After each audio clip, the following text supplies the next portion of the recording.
Welcome to Worldwide Broadcast. We're back for episode 4 here with Billy and Tyler. And today is going to be a big day with a lot of tournament talk. We got a couple tournaments coming up. Obviously, we have our WWB Untapped warm-up tournament that we hopefully will have going on tomorrow. And I can't wait to see all the people that are bringing their decks.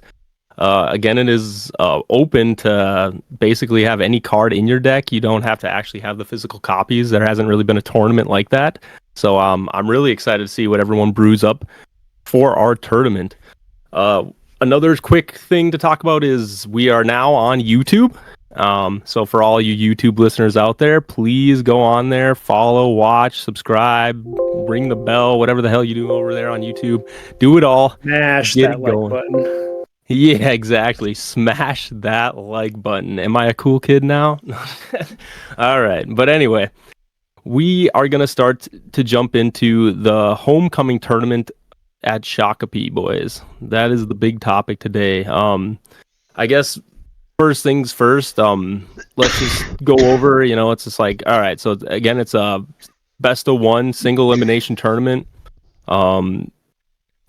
Double elimination tournament. I apologize. And so basically, I guess let's just get initial feelings. I mean, we're all competing in it. I think it's going to be a pretty big turnout.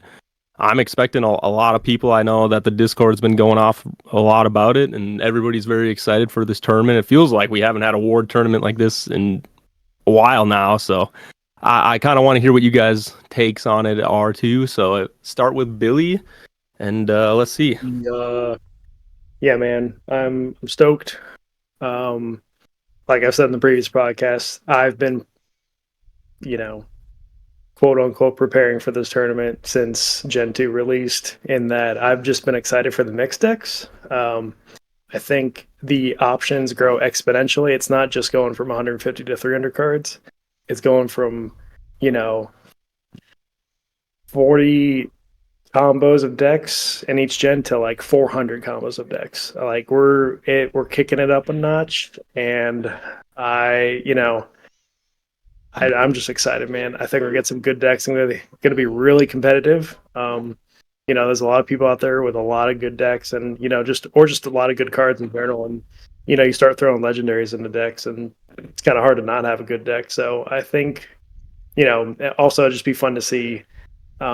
Just the makeup of like how many cards from each gen in each deck, right? So is it going to be 50-50 for most people, or is it going to be like 70-30 or 80-20, or I don't know, or is someone just going to rock Gen 1 only or Gen 2 only and just say frick it, let's do it? So I'm excited. Heck yeah. How about you, Tyler? How are you feeling about the Shakopee tournament?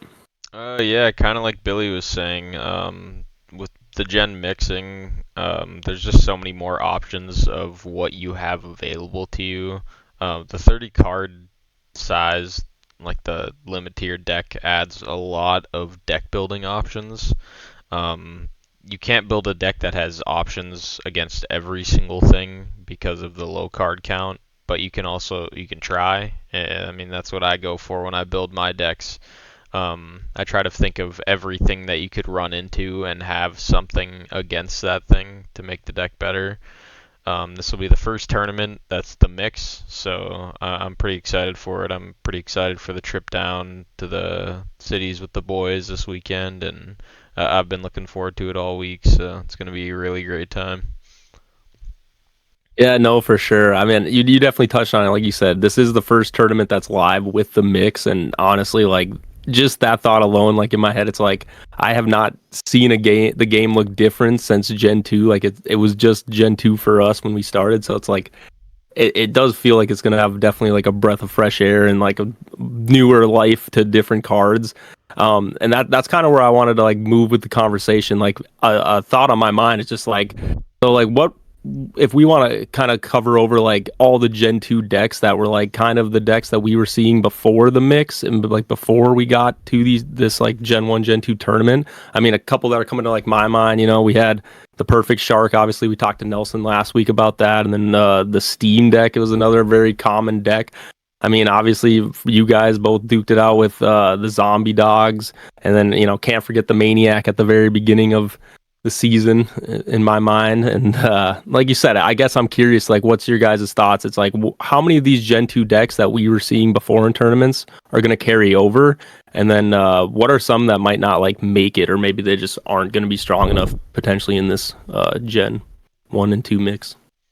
I'll start off with this one. A lot of those decks that you were talking about, the Maniac deck, the Steam deck, the Zombie Dog deck, there'll be decks that are very similar, but with the mix, they add cards that either counter some of them or make them stronger.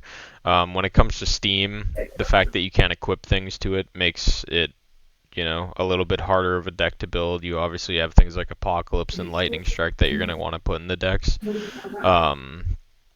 But you also have access to things like Children of the Forest, Backstab, things that you're going to be able to put a lot more damage with the cards and not having to rely on, random luck with Apocalypse. When it comes to like the Zombie Dog deck that me and Billy had played, there's now things like Assassin in the game that are just, inherently better than the Zombie Dog. You're going to get more out of it, be able to do more with less, and then, I mean, it adds even less to your cemetery, so some decks that definitely got stronger, but some that definitely got weaker. Billy? Yeah, for sure. Sorry, trying to get the thing working. You're good.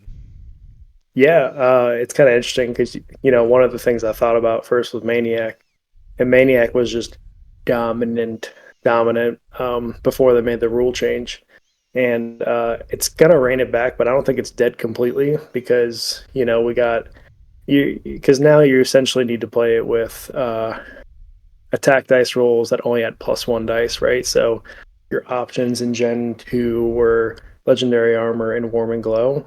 And so you're going to go Legendary Armor if you have it, but I mean, that's it.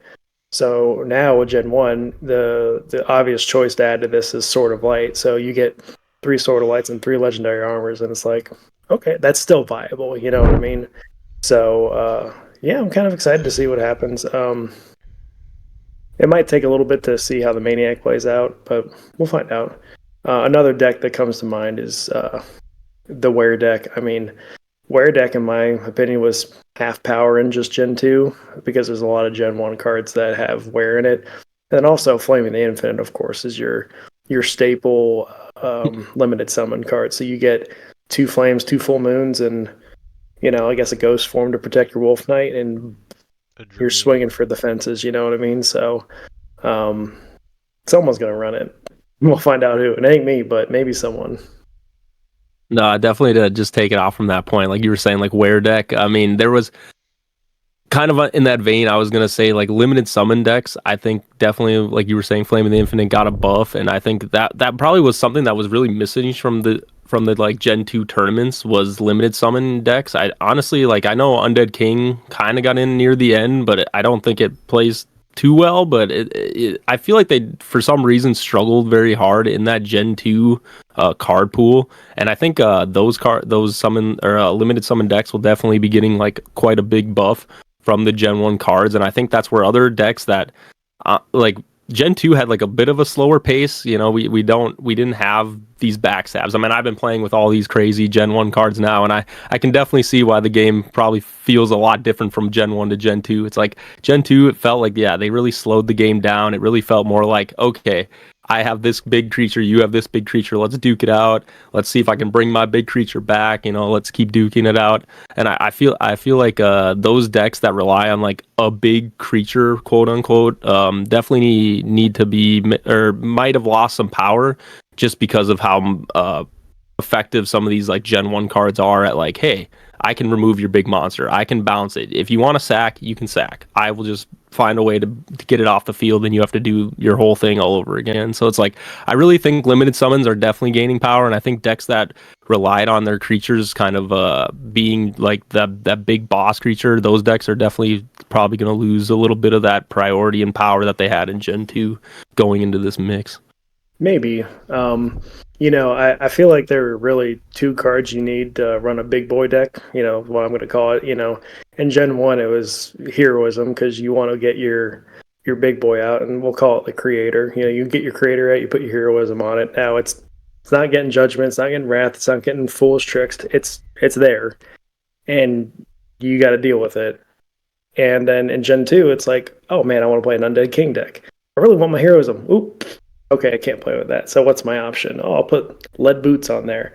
But there wasn't any bounce really in Gen 2. So lead boots didn't have much of a use in my opinion. You really want the protection from magic for heroism. And so now maybe Undead King is like, great, I have access to heroism now. And also, some of these other big boys are like, ooh, some of these big Gen 2 guys like Cosmic Demon, Creator, Eternal Titan, even Demon King now, like now they got lead boots. It's like I don't have to worry about if I sack two creatures, I get bounced off the field. I got lead boots. And not everyone has access to three heroisms. But lead boots is a common card. Like it's great. It's very viable and easy to get. So, there's options out there for the big boys. Yeah, like you said, I can see some agreement with that. I do want to see those decks still be playable in the I format. agree. I do worry that like some of the fast to quick effects of some spells in Gen 1 do make it kind of hard. It's like if you don't have that setup, if you don't have that lead boots, if you don't have that heroism, it's like how well does this deck function now? Because if you're able to not deal with things at that fast pace, I guess. Any thoughts on that, Tyler? Well, backstabs too, just another just super strong card that you can just take so many of those big creatures off the field in one hit. It only takes like a certain, like I was doing the math on creatures like over 100 HP. You only need like 10 or 11 with double backstab. So a good majority of creatures can do it in the game, and it's like a guaranteed combo in some aspects. So. No, for sure. That heroism doesn't protect against, which is also pretty insane. So. Yeah, and I guess another thing that I was thinking about in this tournament, I know Billy, when we were talking about Gen 1 before, we were saying, there was a period where it was like a lot of negates, a lot of, it was just kind of like negate this, negate that, try to get your stuff out. Like, does that feel like that might be prevalent in this Gen 1? Do you think there will be decks that just solely are like, here, let me just negate my opponent, let me just stop them? I'm kind of curious because like you said, Gen 2 didn't really have a negate meta, I guess you would call it, where people were just like, let me negate everything. I don't know. I've been going back and forth on it because the negates are strong. Being able to just cancel from your hand and be able to answer your opponent and put that pressure when it's not your turn is very good. But there are lots of cards that kind of put it in check, so to speak. Time Melt, Foggy Night. Really a Scroll of Silence, honestly. Like those three cards have really, in my opinion, at least in my own deck building, have really helped me reduce the number of negates I put in my deck and then focus more on like combos and playing cards that I want to play, which is, that's what you want in a card game. You want to play the cards, not just negate everything. So people are going to play it for sure. Like it's being able to cancel from your hand is a very good feeling, and it feels like you control the board, and people might play like that still. Some holdouts from Gen 1 who didn't get too much in Gen 2 may come in and be like, oh, cool, I'm going to bring my 9 negates and just control the board, and may find that it's not like that anymore. Heck yeah. Any thoughts about the negates, Tyler?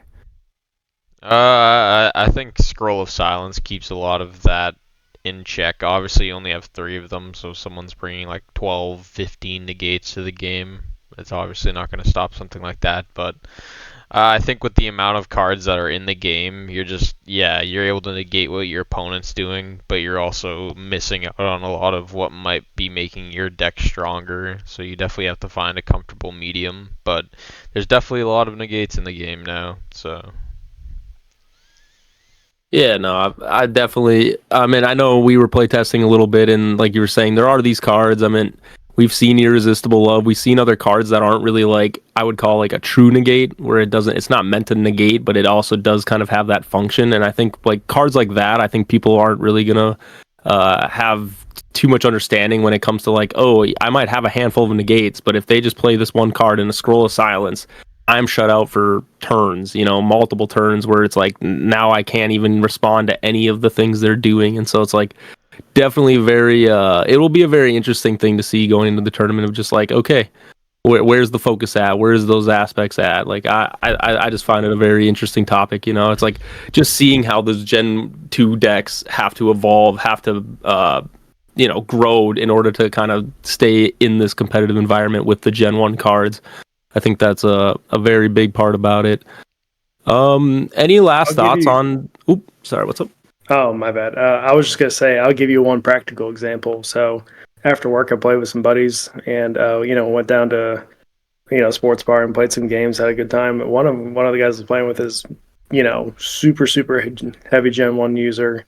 Hadn't played a lot of Gen 2, but, I was like, oh, cool, we're going to play. He has a couple Gen 2 cards, but, and so, he was playing a creator style deck, gets his creator out, gets his heroism out. I'm like, yep, good job. Blast my Kraken away. I'm like, great, you killed it. And I put an assassin out. And then I was like, okay, I'm going to play Irresistible Love. And, he was like, yeah, holding like 4 or 5 negates, was like, okay, I can roll out of it my turn. Didn't even try to negate it. I was like, okay, cool. Now I'm going to play all in one. Nice. He was like, oh, I'm going to negate that. I'm like, nope, you can't. You got Irresistible Love. And he was like, that stops magic? I'm like, it stops magic. Everybody's favorite realization is that you're resistant. Yeah. And then I play a backstab on Assassin. And he was like, oh, negate that. I'm like, no, you're just like reacting. You can't. You're blocked. And he was like, oh man, I would have negated that if I knew. I'm like, that's right. There's multiple times, even though I know the ruling, you still just like, it goes to your turn and you just like try to play magic and everybody's just like, no, you can't. And you're just like, oh, frick. It definitely catches everybody. But I love the story. I mean, like you said, I think we all have multiple stories of times where it's like, certain cards you just don't really like think about too much, and then it's just like, oh yeah, I actually just cannot even play anything underneath these things. So like just seeing how like the evolution from what everyone in it has played, like you said, Billy, new people coming back from Gen 1 who haven't really played the Gen card, people that maybe this is their first time getting in at the Shakopee tournament, it's like they're getting to experience the full game, right? It's like this is the game that everybody's been waiting to play, where it's like now all the cards are out there, everything is open to everybody, and like let's really just kind of see how the madness unfolds, which is a good title for their Shakopee tournament. It's like Shakopee Homecoming Madness. It's like they figured out how to fit the theme like very well. For that. Yeah, actually, just like the older Gen 1 people are like, oh gosh, I didn't know I can't play against Irresistible Love. Some of these people like, who entered in Gen 2 and like don't have a lot of Gen 1 cards, the first time they get Magic Stole, they're going to be like, holy crap, that was not ready. That was not my plan at all. But you kind of have to be, you can only have one. So it's balanced that way. But I mean, if someone plays, I'm playing Irresistible Love and they're like, Magic Steal. It's like, crap. I can't play anything else. It's going to feel... The first time I was playing my Maniac deck against Joey's Creator deck, and I played a Magic Eater on his board. He had a bunch of stuff stacked up, and then he Magic stole it and used it on me, and I was like, wait a second. I was like, what is that card? I was like, that's crazy. Oh, no. Everyone remembers the first Magic Steal. And then before he knew it, Tyler had a naked Maniac on the field. Oh, no, he's naked. Be like that the first time the Maniac felt naked. No, I guess for me it's like, that definitely is the thought, is just like in this tournament, like you were kind of saying, Billy, with like the Irresistible Love, it's just I can't help but think it's like, like that is gonna definitely make, like, this is where we will see like the meta decks. And I don't want to use that word meta because like I know there's been a little bit of talk in the Discord about like, what are the decks in, like, people are like, here, we're getting into the game, and they're like, what are the deck? Like, what's a deck? And it's just like, I find it hard when I'm talking about Ward to actually be like, this is a deck, because I feel like there's so many flexible cards, especially with just like some of the one-offs or whatever. Like your deck doesn't really have like always like a very like solid like card to define the deck, right? It's like it feels like Ward is a very like flexible card game, even with the 30 card pool, which I know sounds kind of silly because you know you have other games with like 50 card pools, 60 card pools, but I mean like I'm very curious if like how you guys feel about it, but like in my mind it's like a deck is like in Ward is like very flexible. It's like I can have this creature, I can have one of this creature. I don't need to have 3 copies of this creature. You know, it's just like, what is your guys' take on that? Because I feel like this is kind of one of the only trading card games where I've really felt like that, where like consistency it doesn't totally mean you need all the copies of a card. Yeah, I think you arrived to that naturally with saying, I'm put play sets of my favorite cards in my deck. Cool. Mm-hmm. I have 10 different cards. It's like, oh, but I want to play this, I want to put a Magic Steel in there, and I want to play, Mysterious Door, and like, okay, I can only have one. So you start to naturally grow towards, I have like 17 cards I want to play with, but I can't play sets of all of them. So maybe I'll pick a couple, and then start to flex the other one, saying maybe I only need one. Maybe I only need 2 ghost forms. Maybe I only need, 1 creator's gift. I don't know. It just depends on the flavor of the deck, right? So you could say, I want to be a little bit more offensive, so I'll put 2 creator's gift and 1 ghost form.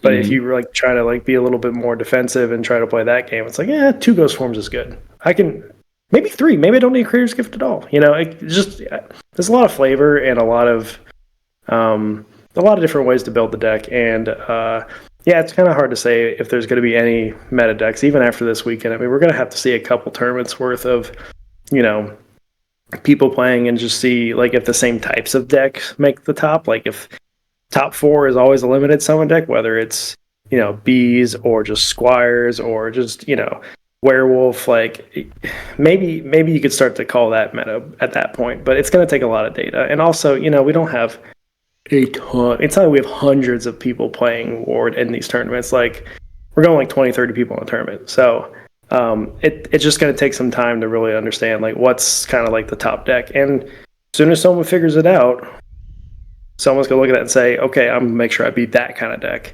And they did a good job of building a counter to everything in the game. So that's where, I think the deck building is going to be really varied, and no 2 people are going to have the same deck. No, for sure. What's your thought, Tyler? Do you feel like there's like meta decks, or do you think it's a little more flexible?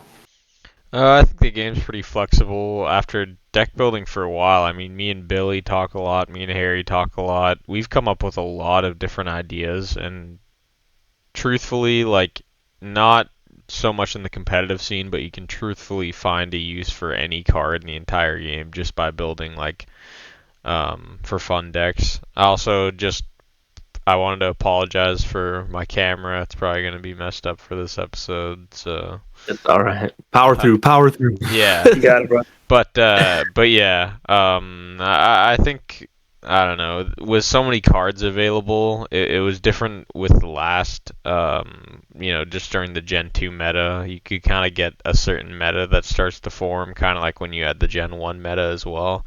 But, access to 300 plus cards now, I don't think there's ever going to be a time where it's like, I mean, you'll have general archetypes, like Shark will probably be a pretty common, like a lot of people playing perfect Shark decks. But aside from that, I mean, you'll have limited summon decks, you'll have, I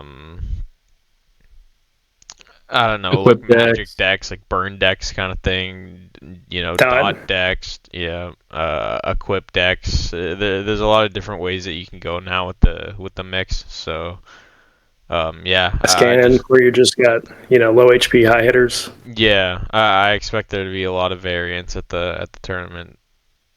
Yeah, it's kind of interesting. Like you said, it's like there are a couple decks in Gen 2 for sure that I'm coming to mind. Like you were saying, like Perfect Shark deck, we kind of just like made the name for that. And like obviously most of the creatures in that deck are sharks. So it's like it makes a lot of sense to be like, that's that deck, right? Like that deck stands separated from them. I think another main deck, like we were saying, Steam.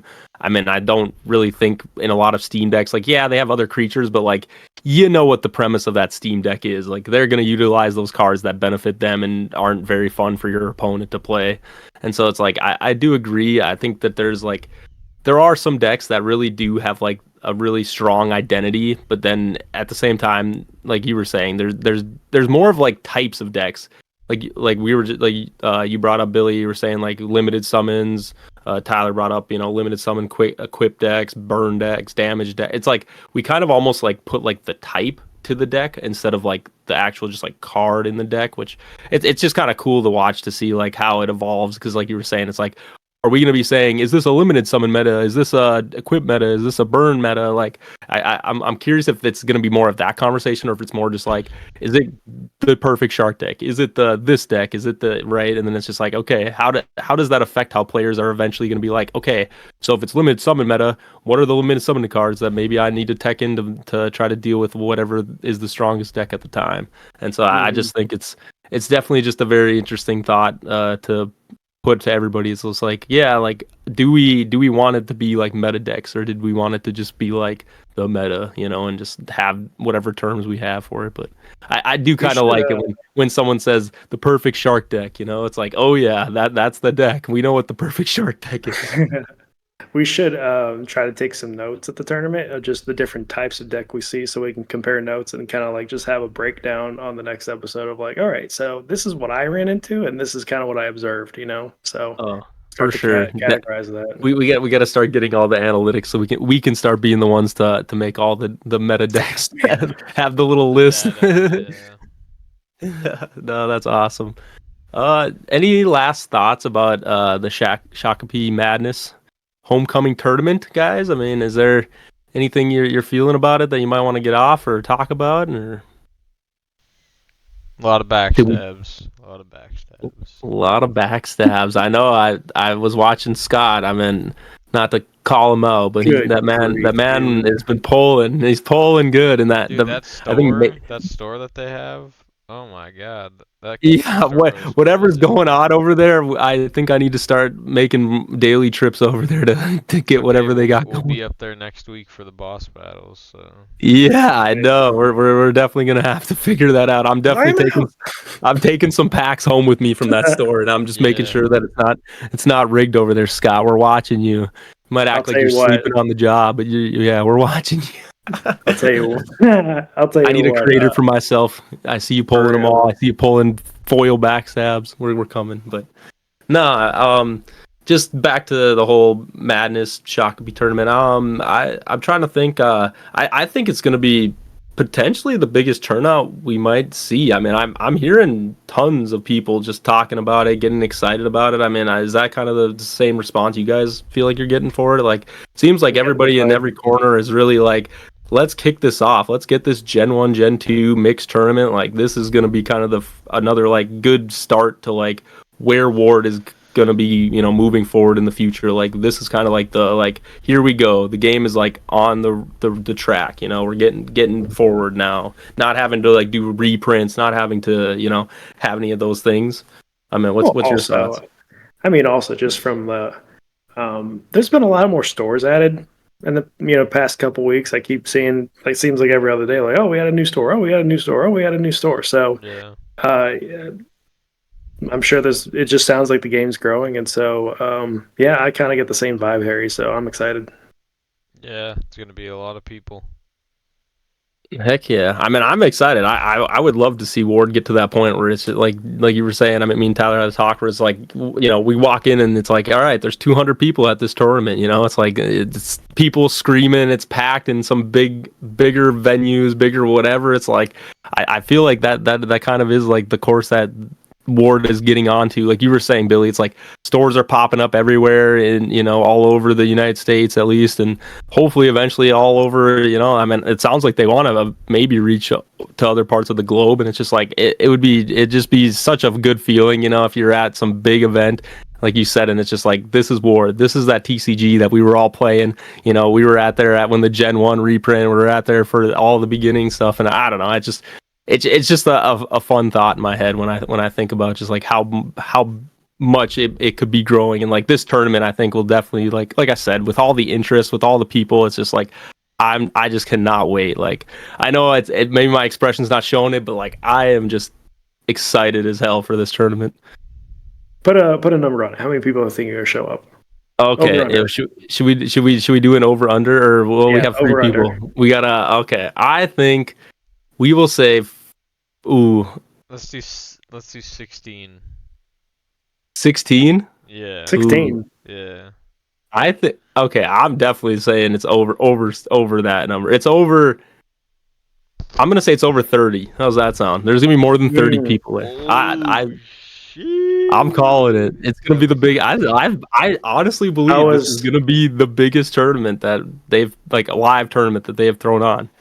I was gonna say 24.5, and I'm taking the over. Ooh, okay. Tyler, you gonna go under that? You gonna balling, Jesus. Are you sticking? You don't have to stick with 16. You could shoot up. I'll be the under guy. Ooh, okay. Right. Under 24.5 where Billy's at. You'll take it. All right, Billy. So you got Billy gets the middle shoot. So Billy's, he's gonna be hoping that it's just staying nice and consistent in the middle there. All right, boys. There you go, Billy. Another thing for us to track. We're gonna have so many numbers in our head, plus all the dice rolls we're gonna be doing at that tournament. Yeah, I'll be your math guy. I'm there. Heck yeah! No, I can tell you, we got a lot of math guys here. All right. I think that wraps up at least talking about the tournament. I mean, like I said, one more just shout out Shakopee. If you are on the fence, you don't know if you want to go, I need to win the over, so please go. Please go. We need the big numbers. So I want Harry to win the over. Come on, Harry needs a win here. I don't win in the tournaments. These two do. So I at least need this win. I got to have the WWB wins. Hey, man. Hey, this could be your first tournament. We're hoping. We are hoping. Like I said, the Gen 1 shakeup definitely pushed priorities all over the place. But heck yeah. Let's see here. Yeah, I was kind of thinking I want to touch more on just kind of overall. So, like, we have this tournament. We have a couple other events coming up. I guess for me, it's like, again, I'm getting very, like, globally with it. But it's like, what's your guys' thought with, like, okay, so we have this Shakopee tournament coming up. I think there's another tournament in April going forward.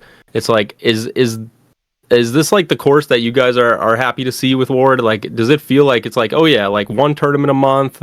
How many events? How much Ward, I guess, do you guys want, like, in your life? Does it feel like they kind of have like a pretty good set for the way you guys are looking at it, or what's kind of your take on it? I guess is where I'm at, because personally, I'm happy to have as many tournaments as possible. I mean, obviously, I'm over here cramming in our little WWB tournament right before the big Shakopee tournament. I was a little worried about the turnout, but, like, I guess globally, it's like, does this feel like this is, like, a good amount of Ward for everybody? Because, like, I know, like I said, before this, we kind of feel like it was, like, a little bit of a dry spout, at least in my opinion. Like, we hadn't really had a live tournament. Like, how are you feeling with, like, the schedule going forward? Whoever wants to take it. Sure. Yeah. Actually, I'll tell you what. I think the schedule is good. I also think the mix is good as well. You know, we had our first Untapped tournament about a month ago, and I think that was a very good thing for the game, because now you're getting participation from outside of 4 hours from Minnesota, within the Minnesota circle, if you want to call that. Right. And, we got people all over the U.S. joining in to play that. And I know there's going to be people all over the U.S. playing in the WWB tournament tomorrow. So, I like the idea of having a tournament that, A, is more accessible to a wider audience, which is a very good thing for the game. And then, B, it also gives It's not like I have to be on the road every week. I'm like, oh, like a road warrior, go, check my deck every week. I could just like have a casual like afternoon playing the game at a tournament setting on my computer, or like the next Untapped tournament they're doing officially, they're doing it over like the course of a whole week. Like that's phenomenal for people who have schedules and can't just eat, sleep, ward on like Scott over here. So got him again. Right. Yeah, no. So I mean, do you kind of sit in the camp then, Billy? Like you said, you definitely want more online, like more towards online tournaments. But like you're saying, just maybe you kind of have to be careful about these like long week tournaments. Like it's pretty ambitious. I really do want it to still succeed, but like you said, you definitely can see where that is a pretty lengthy time to ask for people to commit their time to things. But it's an hour or two a day, maybe.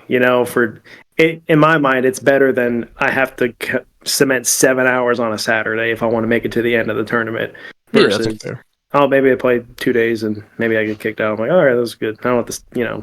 It's not a heavy time commitment like the other one. So, it's growing at a good pace, in my opinion, and I'm happy with the schedule so far.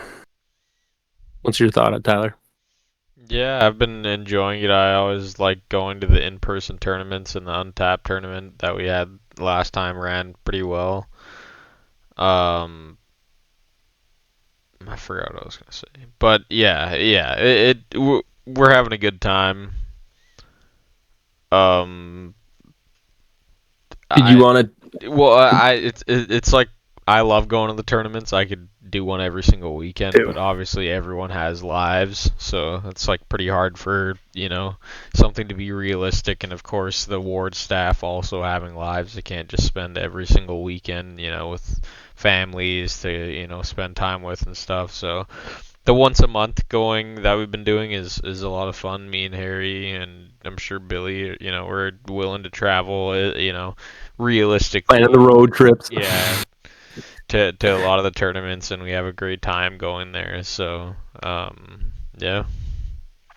Yeah, just to piggyback off that, like you said, I honestly wish everybody could get to be in a live tournament. Like I think that is honestly like that is where you just feel the energy. Like I feel it on the Discord. Don't get me wrong, I feel it in the Untapped app tournaments. I feel, it's like I feel it. It's just the best is in person. I agree. Yeah, and like. I totally understand. I'm a busy person too. It's like I try my best to make it to these things. I try my best, to support Ward wherever I can. But definitely having these online tournaments, it definitely gave me that new perspective, like you were saying, Billy. I mean, it's kind of the whole catalyst of why I tried to make the WWB tournament on UpTap is I wanted it to have access to everybody, and I'm really trying to push for more like unofficial tournaments that does give access to everybody. It's like. I don't want people to feel like they're sitting there, like you were saying. It's like in a place where they can't really get to these tournaments, and they're just like, here, I got this game. Yes, me and my friends like to play it, but I really wish I could have some way to get like involved with the community, involved with the scene. And it's just like, I think this is where, it's like maybe a call to action, but I want everyone to kind of, if they have the time, it's like, hey, I put on this tournament. Everybody can put on a tournament. I know, like I said, it's a lot of commitment for you, but I would really like it if people, took it some time out of their day to be like, here, let's make our own tournament, even if it's not official, even if it's whatever. If it's something I want to do, I want to play Ward, and I want to get everyone involved, let's do it. And like that, like I said, that's the whole idea of why I made these unofficial tournaments. I was kind of nervous, honestly, because like I didn't really communicate it much with the Ward guys, and they all seem to take it very well, though. I mean, I've had conversations with them now since I posted it or whatever, and they're all like, yeah, it's all good, but so it's like now I really want to encourage. It's like, let's get as many people who don't have access to these tournaments to get it into the tournament. And so like personally, I do love the amount of tournaments that we're having at this time. Like you said, if there is a period where it might feel like it might be too much. Like, again, I really am curious to see how the whole, like, tournament over a week kind of goes. Because it's like, yes, as much as I feel happy to jump in Untapped and play, a couple games a night, I totally understand that is a huge commitment for a bunch of other people. It is. But yeah, I mean, like I said, that I'm pretty happy with the scheduling. And, it's like the fact that they changed it up too a lot. It's like, not only are we just having tournaments, I mean, me and Tyler, after this week, we're going to have the boss. They're doing those boss battle prototypes we're going to be going to. I mean, they're doing a bunch of just like fun night, not like casual fun night events where they're having a bunch of people come. I mean, obviously it's more localized to the area around here, not online, but maybe we can try to find some like way to make like fun, engaging environments on the on our website on the UpTap thing. I also talked to Marty, and I don't want to spoil anything, but I think from what I've heard, again, nothing. This is not official, but I think they're going to be trying to make their own version of an app that can play Ward. And I know I don't attack me if it doesn't happen. That's just what I had a conversation, and I just wanted to toss it out there. But that would be very cool. And the only reason I brought that up is because I think that's the coolest idea. I would love to have our own app that I can download on my phone, download on my computer, and it's just like now I can literally play Ward whenever I want. I don't think any of us would ever do anything ever again. Yeah, no, that I'm addicted. A phone game that will have me hooked forever. I gotcha. Oh Yeah, no! I mean, as long as Marty's not programming it, I'll play it. Oh wow! Okay, Billy with the shot. Man, Marty was saying all nice things about you when I talked to him last, and now you're over here taking shots. I see how it is, Billy. I see how it's his coat, man. But all right, guys. Is there any final thoughts? Any things that we maybe missed or didn't cover that you feel like we might have some time here to talk about? Just real quick, we mentioned last week, I think, about the idea of an untapped league, kind of like fantasy football, but instead you just play one game untapped week, and there's a leaderboard and rankings and all that stuff just for fun. Heck yes, I am so excited about that. I know that was just kind of an idea, but I mean, I'd be really stoked if we can get that kind of thing going, and maybe this weekend is like the start of it, and we think about, oh, okay, that worked, that didn't work, and I really hope to see that, because talk about like a very minor commitment. It's like I have to commit 50 minutes a week that I could schedule with whoever my partner is for the week, and we just do that over whatever day works best. Like, if Tuesday works best, play on a Tuesday night.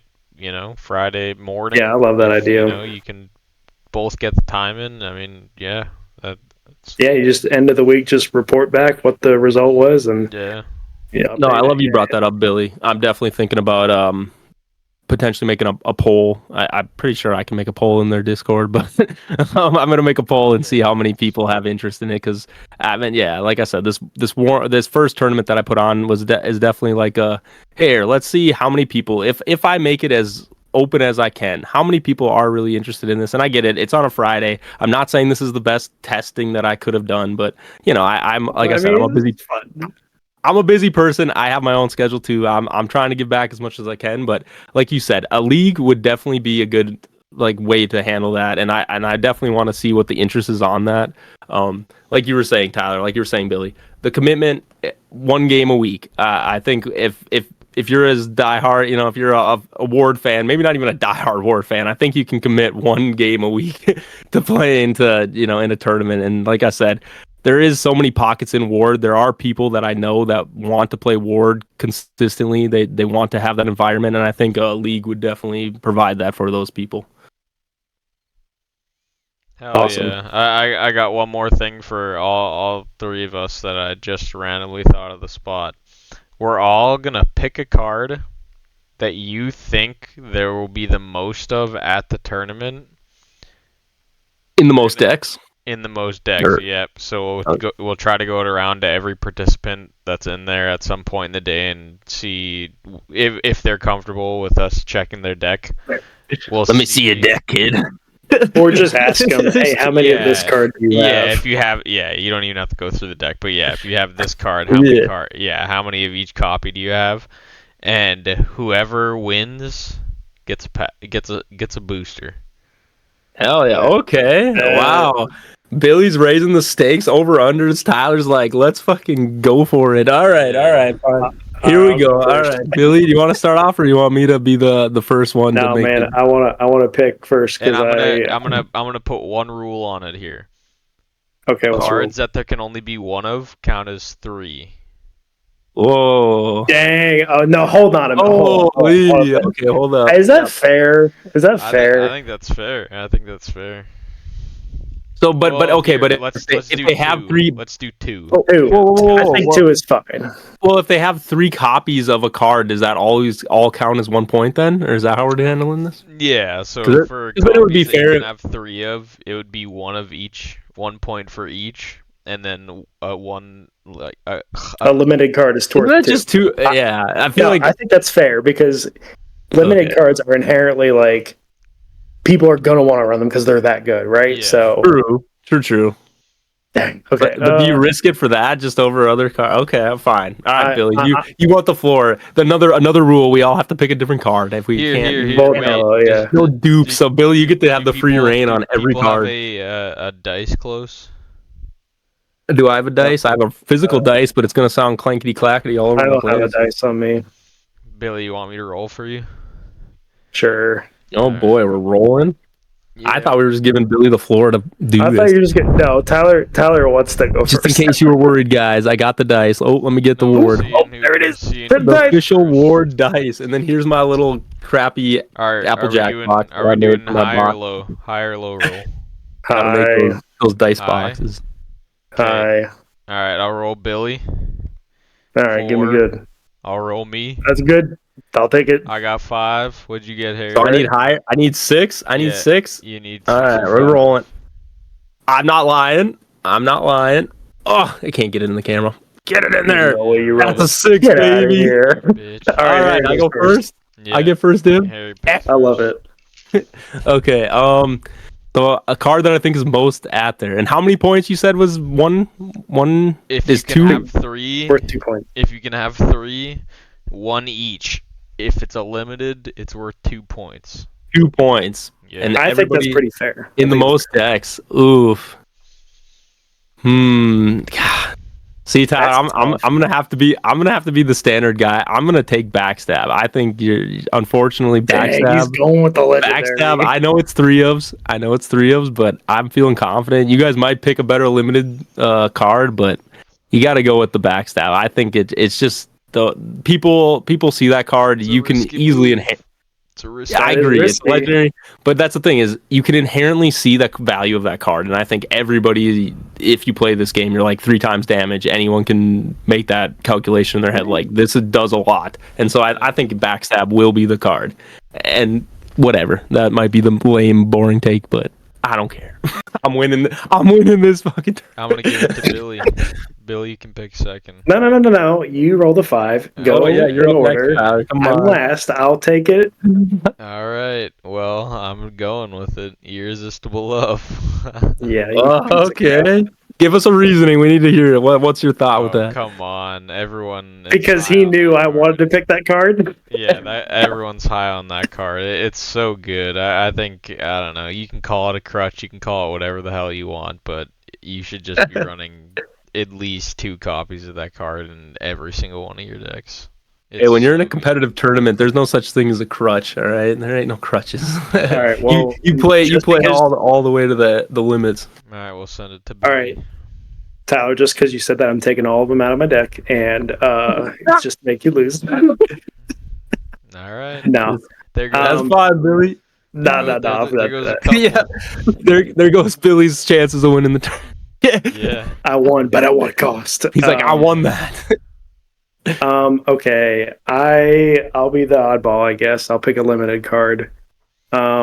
See, my reasoning was Irresistible Love because it's easy to get and it's a very good card. So great pick.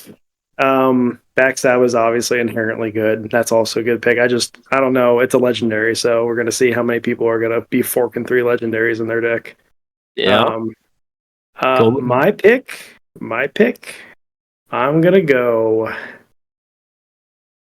with the good old Ghost of the Past. It's an epic. Damn. Okay. Actually, no. Okay. Oh no, he's crapping on the ghost. No. Come on. Okay. Card late, cards played. I was gonna change to Visitor Beyond, but Ghost. No. You're good. You want to? I can change it. Okay, I'll pick Visitor Beyond. I want Visitor Beyond. Okay, that's fair. Yeah, I'll let you have it. Visitor from Beyond makes sense. Okay. Well, I just thought about it, because yeah, magic. I mean, honestly, it's a coin toss. It's a coin toss. I think most people will be like, "Yeah, I want to revive a creature," but also like reviving a magic's pretty strong. So I don't know. Yeah. I mean, it's hard to say. Like you said, I think both cards definitely could be in most deck. Like I feel like there's tons of decks that are going to be running both of those cards. So it's like you're not wrong in that sense. I think any card advantage is definitely good, especially when you're like you said, you're getting down to the wire. It's like I need that card. I need a Visitor from Beyond. I need a Ghost from the Past. So is All that right. what we're sticking with? Visitor from Beyond. Visitor. Walking Visitor visitor. from Beyond. Oh, what's the letter for mine? Backstab. I can't make a B with B. two hands, Can't but make a B. whatever. We tried, but yeah. Okay, Tyler. I like it. I'll take your bet. So what's that? Whoever has the most is are we casting a giving spell or what? we giving I them a was doing pack? an eye Oh, for You ears didn't to want to go for school. love, you ding dong. ooh. Fuck you. All right. Oh, jeez. Whoa. Monetization. Oh no! Fuck 'em. Whatever. All right, I love this. We have over under, please. Everybody, We'll do whoever wins gets a booster you're a from the little other loud, two. Tyler. Hold on, pull the might have to Oh, move the mic. wait. What's Hey, the winning? the person who got it wrong the worst has to buy the winner, the booster. Ooh, I like that. So like Yeah, if there's okay, like if the number is like 10, 8, and 5, the person who gets 5 backstabs has to give the person who gets Okay. 10. Yeah. Whoa. Oh, 5 Yeah, I'm after backstabs, everybody come on. tonight, boy. I just checked chat since we are streaming. We have Oh, sick. Oh. Argaki. He said 100% would join the league, and then he said, "What's your opinion of the most Ooh. useless card in Ward?" Dang. Come on, they're all good. What do you mean useless? Even all the Nope. little creatures, like Answer the question. okay, fine. Answer the question. Random sir that just makes these yeah. All right, what's the most useless card? Yep, the most useless card in Ward. God. I mean, one that doesn't give you tons of value, I would say oof. It's hard.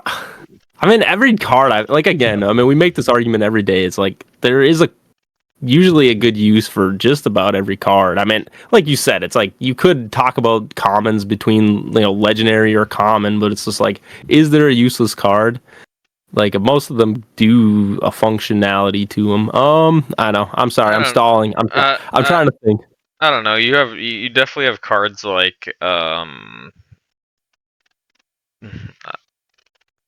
bug spray. Just say it. Bug spray. Yeah. Okay. Bug spray's Whatever. pretty bad, but you have cards that get overshadowed by cards in higher rarities. So things like Sticky Goo, for example. You have Winter Sentinel, just better than Sticky Goo. Melody the Deep, better. Well, I guess everybody was thinking bug spray.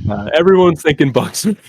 Yeah. If you put a gun to my head, you're like, "What's the useless card?" Bug spray. I probably would. If you're like, "Should I put this in my deck?" Probably not. I mean, my only thing about bug spray is comparing it with like Beaver. Like that's just inherently making it worse. One's I agree, but I think one's hurting you. Yeah, but I don't think one's a dead card. I look at it like in the deck, Beaver has way more value where it can bring out way more. I guess, yeah. Yeah, it's like you got to look at its value like that, and it's only putting 10 in your graveyard, so it's just like it's not. I don't think, in my opinion, that's not a useless card, right? It's like yeah, I'm kind of blanking. Like I would think it's matchup dependent, right? It's like, oh, if I bring a holy light to an unholy, no undead creatures, yeah, that card probably ain't gonna do much value. But it's like even for like cards like that have those things, it's like usually there's still a use for them. Like, yeah, I don't know. I understand the take of the question. I just don't think it's hard to say because like you could easily just go, oh, common sword, because you could play all these other commons, right? It's like all these other legendary versions of common sword, but it's just like, yeah, I agree. It's like that probably at that time would be the useless. If I have a creator's gift and I have a common sword, what card is going in my deck? Probably the creator's gift. It's like I get that, but like if my buddy just cracks open 35 cards and goes, okay, what 5 cards should I take out of my deck? By the way, whatever that guy's name, what was that guy's name? This is a better question. If you had a 35 card deck, starter deck, what are some of the commons the 3 or the 5 commons you would take out of a deck? That's a cool idea of a question. Because then now we're talking. Now it's like now I can debate about a common sword or reverse polarity or whatever. It's like, but I don't know. Sorry, I guess any of you guys want to give any more take on that? I do like the question. Sorry, I don't mean to attack you. I'm sure you're just trying to have a fun conversation with the most useless card. But, I think there's always value to most cards. It just depends on the circumstances where cards can be bad. Tyler, what's Yeah, your answer? take that. Oh, you know what? I'm gonna give you the trollest answer ever. Sacrificial goat. I'm gonna have a talk with Joey or whoever whenever we can get any of them on this podcast, and we are gonna have a deep dive into Sack Goat and how I feel like that boy is so unfortunately like targeted by just the cards in this game, and it irks me. It irks me when I have to watch Giant Rat take the place of a Sack Goat. I don't know. Whatever. I got my feelings on that card. I apologize. It is a legendary. Yeah, it is but good. do you know what the real Official play goat. is? You want to know what the real play is? You get the giant rat on their field, you turncoat it over, and then now you have 2 rats. In your deck. Oh yeah, because if it dies, then you can bring it back. Then you just bounce them back to your deck, and then now, bam! Look at me, double rat in my deck. Hold on. Double rats. Our Geiki said Glarb's the forward. Don't hate on Blarb. Oh, what? Don't Blarb. hate on my boy. He's got to play somewhere. But yeah, he's. I don't know. They told me that card was Lucas's card, and I've hated it ever since. Oh, I don't know. Have you even met Lucas? He's a good dude. I don't need to. Whatever. I don't. Nah. All right. Whatever. All right. Harry, I'll give you an answer. Slander that boy. No. I'll give you an answer. I'll make Odin mad. I'm gonna say Frog is the most useless card in the game. AL 1, speed 6, HP 10, tongue snap 1 dice roll. Who's putting that in their deck? Wait till someone makes an evil frog, Billy, and then you're gonna be scared. And the evil frog. Oh, no, I'm slapping. We already got an evil squirrel, an evil raccoon. You don't want to tempt the freaking evil baby creatures. They will come for you in your sleep, Billy. I'm gonna get hate mails when we get. Yeah. All right. Yeah. No, I think that was a good thing. But like I said, I'm excited. Sounds like we've got a lot of gambling going on. Over under again. Shout out everybody, whoever wants to play Ward. I don't care if you're in California. Drive to this event because I need to win this goddamn contest. Put irresistible love in your deck. Yeah. Oh my. Okay. Whoa. Too much metagaming. But all right. I think with that we're gonna end the episode. Let's get out of here before it gets any more crazier. You guys all have a beautiful night. Also, again, we are on YouTube. Subscribe, hit the like button, thumbs up, all that stuff. Also, still on Spotify. We're eventually probably going to reach out. I think Tyler streamed this, like he said, took a comment. If we like them, we will definitely take your comments, take things that you want to say. But without that, I think we're going to call it a good episode. See you guys. Peace. For